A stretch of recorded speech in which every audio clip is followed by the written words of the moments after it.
Hello again, everyone. This is Agent, and I'm going to be casting a 1 versus 1 between TimidRat and mJET for the CastCraftAU StarCraft 2 tournament.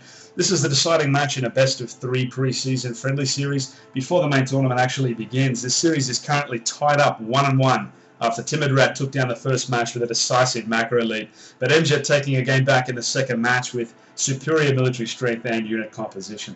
Over the course of the last two games, we've seen TimidRat, our purple Protoss, spawning up in the north position, show that he likes to use gateway units backed up by Immortal rather than Colossus, along with some sneaky Dark Templar use. So kind of curious to see whether he'll continue to use that approach or try something new. mJET, our yellow Terran, spawning down in the 6 o'clock position. He's shown that he favours barracks units pretty much to the exclusion of all else. We've never seen him build, in fact, a factory unit of any kind, not even once, and has just been using that factory to get to starport tech, where he'll build a small number of medivacs and move out with a mass bio ball. Again, we'll see if we'll see something new, or if he chooses to stick to this strategy. Now, this match is going to be played on Terminus. At the time the series was played, the tournament rules required that if a series went on to a third game, that decider had to be played on Terminus. That rule's since been rescinded on account of the unbalanced nature of the map in certain matchups. It shows particular favour for one player over the other depending on the matchup. So the real thing about this map that I tend to find particularly interesting is the sheer distance between the main and what I suppose is the natural out here. It's a very, very long way away. It's kind of difficult to protect depending on the matchup. Again, that's pretty much the primary cause of the disparity in matchup favorability. There is another possible location for a third, or even as a natural here. Of course, being such a massive map, there's all kinds of alternatives and options. You can always hide a base here or there. There are 4 Xel'Naga watchtowers on this map, which again provide very good coverage of the center map, but don't provide any kind of protection against sneaky attacks or drops coming up from the sides. Now we do see mJET massing up his SCVs, continuously producing, doesn't have any gas yet, and he is, as per usual, building up 2 barracks. He's not going to be able to get any add-ons just yet without any gas. TimidRat has in fact scouted this already with his probe. mJET scouting in the wrong direction initially, but he's now making his way up north. He is going to eventually find TimidRat in the north position. TimidRat, let's see what we've got here. We're looking at a cyber core with 2 gateways. His first gas is coming down now, getting up a very good saturation here. Quite a late gas, in fact, for him. Double gas, however, so we may be seeing some kind of a tech strategy. What do we have? 2 gateways, no units being produced. It's a pretty big map, so there's no real risk of an early rush until you've been scouted, which has just taken place. So he now knows that mJET is aware of his location. We've got a pylon down the back here. We may be seeing a sneaky placement of something interesting back here, though mJET has seen that pylon. He may be able to sort of forecast that there's going to be something interesting going on down here. Taking a look back down at mJET's base, he's building, in fact, a 3rd barracks, and he has started building Marines. Still no gas yet. He has upgraded the orbital command, but he's not used the energy. Maybe he's saving up for a bit of scan, possibly as a result of having seen that pylon up here. He may have instinctively known right away that there's going to be something interesting happening up here, saving up that scan for a minute or so that we can see exactly what's going to be placed there. He's got scouting all over the shop. He's got, let's see, he's chasing this probe around with this SCV. This one's moving around, not sure where he's headed. We've got another SCV out here moving around with a couple of Marines denying the scouting there by TimidRat. Now I'm curious myself as to what this pylon is going to be building. He's got himself a Twilight Council, so he's probably going, historically he's shown that he likes to get Zealot legs very quickly, so with a 4 gate coming down as well, still no unit production, the warp gate is underway. He's not chrono boosting that, he's focusing instead on the probe count. Taking a look at the construction tab here, warp gate is about halfway done. We're seeing some more Marines coming out from mJET. Another barracks and a command center. That's where this SCV was going. It's a hidden expansion that TimidRat is not going to be aware of.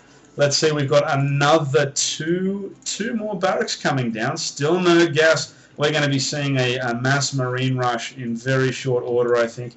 He's preparing well ahead in terms of supply. He's got a lot of spare supply here, building these supply depots very quickly. A couple more SCVs coming out, even more barracks. This is going to be a mass marine push, and with the added advantage of having this entire new expansion worth of bases of minerals that TimidRat is not going to be aware of. Now, TimidRat has set down a couple of proxy pylons here.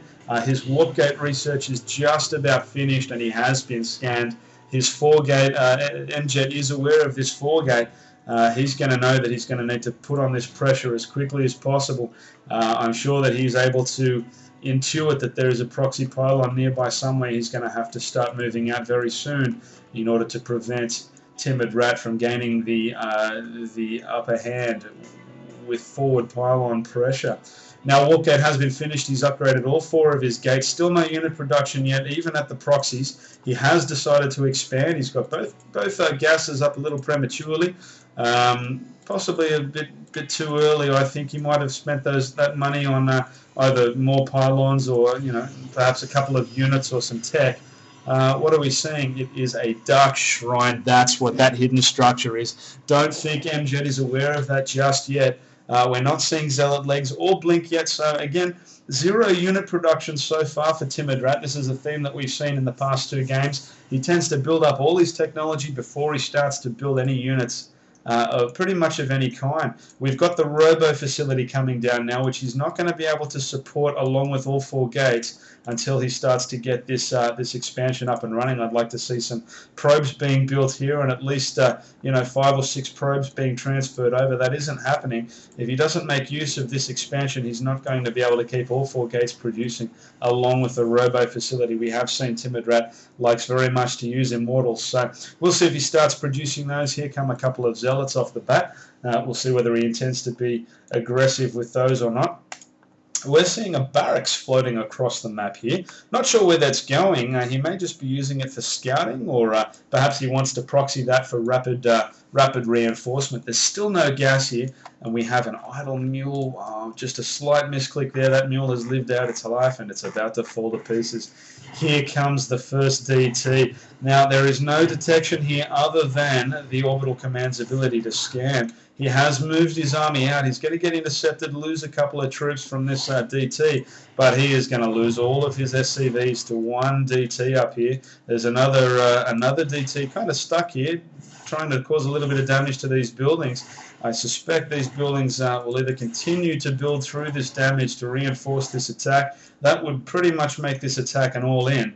Or he could lift up the barracks. There they go now. He could spread them out all over the place and still continue to build for reinforcements. And you know what? He does still have a very sizable income from this expansion here. I'd like him to continue to build SCVs. He's got plenty of money. He could build more barracks up there as well. But this attack is in play. TimidRat's in a lot of trouble here. Here comes the meat shields, but again, he needs some damage output if he's going to make anything out of this. He's got to get some DTs down and hope and pray that mJET doesn't have enough energy for a scan. Here come a couple of DTs right now, but unfortunately mJET does have the energy. There's the scan. That's the end of the DTs. He's got a long time to wait. He does have energy to chrono these, but without any power, that's the end of all production for TimidRat.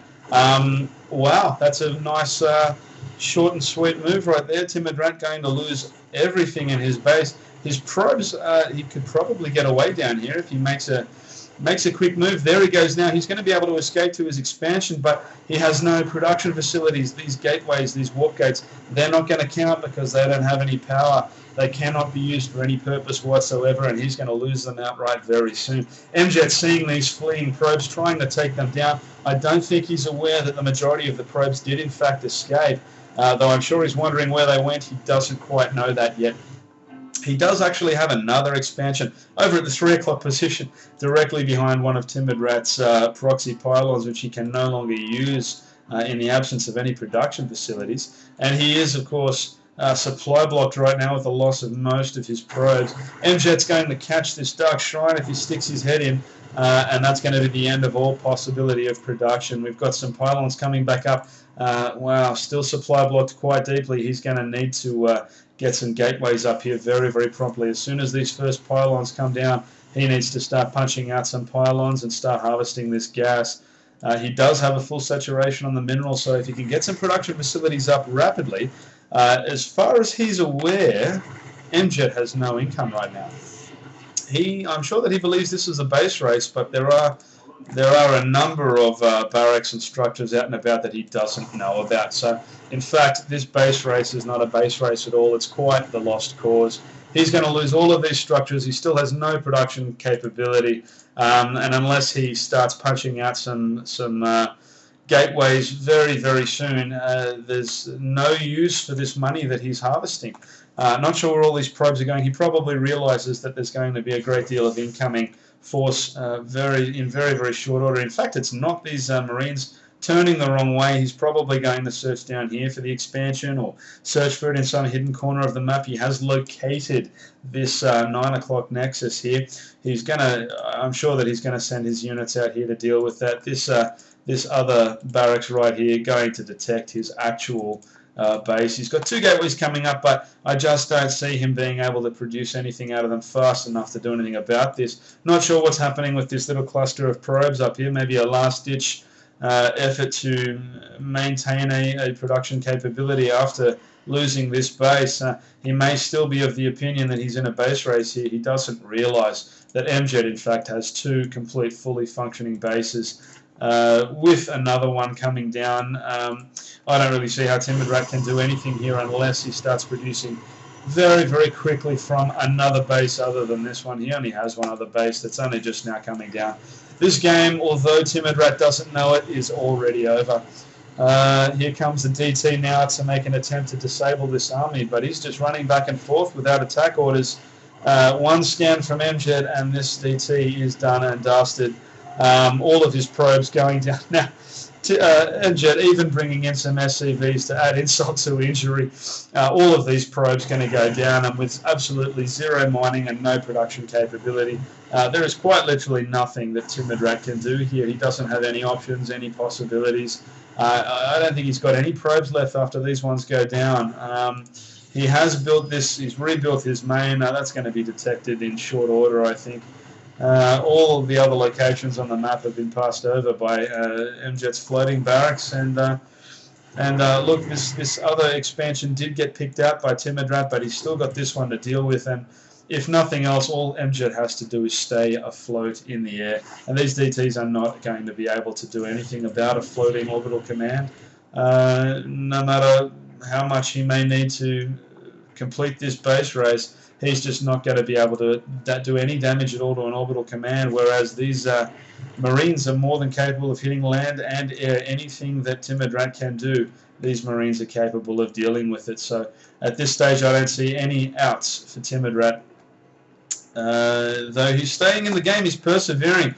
If he were actually mining here, then I might give him some kind of a chance, but he doesn't seem to be making any real attempt at staying in this game. He is chasing this army around, and if you can kill it, there may be something there, though. I mean, he's still mining.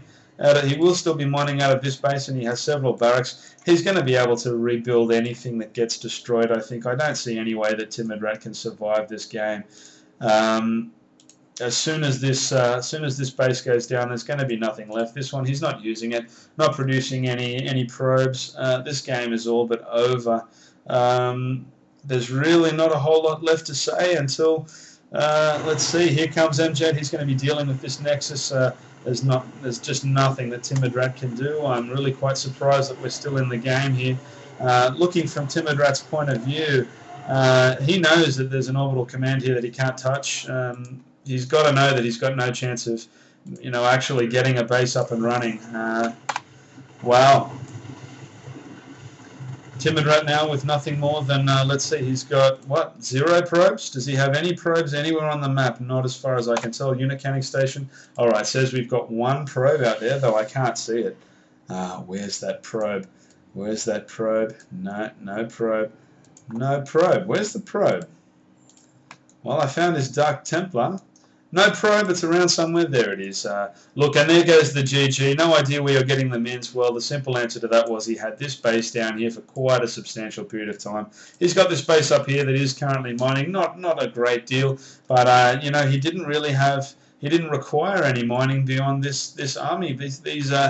These Marines are left over from the initial army that destroyed TimidRat's mains, so even if you didn't have any mins at all, you know, this game was still going to go exactly the same way. So mJET taking out this series 2 for 1, and that's the end of this series. Congratulations to mJET. Valiant effort, TimidRat just wasn't enough to overcome the skill of the Gold Leaguer. That's it from me, guys. The series is done and dusted. This has been Agent for CastCraftAU. Thanks for watching. Over and out.